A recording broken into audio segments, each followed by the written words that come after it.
രാവിലെ സനോജ് പോകുന്നതിന് മുൻപ് ഒരു കാര്യം കൂടി. സനോജിൻ്റെ സഹോദരിയുടെ മകൻ ജർമ്മനിയിൽ പഠിക്കാൻ പോയതിൻ്റെ ഒരു കാര്യത്തെക്കുറിച്ച് നമ്മുടെ കുറേ പ്രേക്ഷകർ ഇങ്ങനെ പറയുന്നുണ്ടായിരുന്നു. സനോജിൻ്റെ ആ ഫേസ്ബുക്ക് പോസ്റ്റ് ഞാനും കണ്ടിരുന്നു. ഒരുപാട് ആളുകൾ അതിനെക്കുറിച്ച് സംസാരിക്കുന്നുണ്ട് കേട്ടോ. മനു, പലപ്പോഴും നമ്മുടെ നോർക്ക റൂട്ട്സ് സംസ്ഥാനത്തെ വിദ്യാർത്ഥികൾക്കും ഒപ്പം നേഴ്സിംഗ് പഠനം പൂർത്തിയായവർക്കും വലിയ തോതിലുള്ള സാധ്യതകൾ തുറന്നിടുന്നുണ്ട്. പക്ഷേ പലപ്പോഴും അത് വാർത്തയാവുന്നില്ല എന്നതാണ് വസ്തുതാപരമായ കാര്യം. പ്രത്യേകിച്ച് ജർമ്മനിയിൽ പഠിക്കാൻ പോകുന്ന ആൾക്ക് ₹1 പോലും ചിലവില്ലാതെ വിദേശത്ത് പഠിക്കാൻ വേണ്ടി സംസ്ഥാന സർക്കാരിൻ്റെ നോർക്ക റൂട്ട്സ് വഴിയൊരുക്കുന്നുണ്ട്.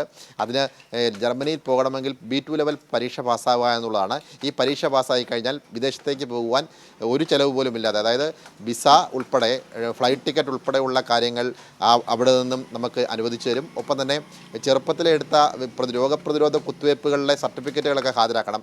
എൻ്റെ സഹോദരൻ്റെ പുത്രന് ആ സർട്ടിഫിക്കറ്റുകൾ നിർഭാഗ്യവശാൽ ഉണ്ടായിരുന്നില്ല. അതിന് വീണ്ടും വാക്സിനേഷൻ എടുക്കേണ്ടി വന്നു. അതിന് 4000-ഓളം രൂപയായി.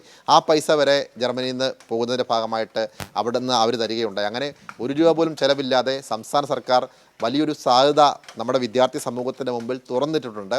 പഠിക്കാൻ കഴിവുണ്ടെങ്കിൽ നമുക്ക് ₹1 പോലും മുടക്കാതെ നഴ്സിംഗ് പഠനം ഉൾപ്പെടെ വളരെ വിജയകരമായി പഠിക്കാൻ കഴിയുന്നു എന്നുള്ളതാണ്. പക്ഷേ ഇതൊന്നും പലപ്പോഴും ആരും അറിയപ്പെടുന്നില്ല, വാർത്തയാവുന്നില്ല എന്നുള്ളതാണ്. നോർക്ക റൂട്ട്സിൻ്റെ ഫേസ്ബുക്ക് പേജ് ഫോളോ ചെയ്ത് കഴിഞ്ഞാൽ നോർക്ക റൂട്ട്സ് വിദ്യാർത്ഥികൾക്കും ഒപ്പം തന്നെ നഴ്സിംഗ് പഠനം പൂർത്തിയായവർക്കും വിദേശത്ത് പോകാൻ ആഗ്രഹിക്കുന്നവർക്കും വേണ്ടി വലിയ സാധ്യതകൾ ഉണ്ട് എന്ന് മനസ്സിലാക്കാൻ കഴിയും.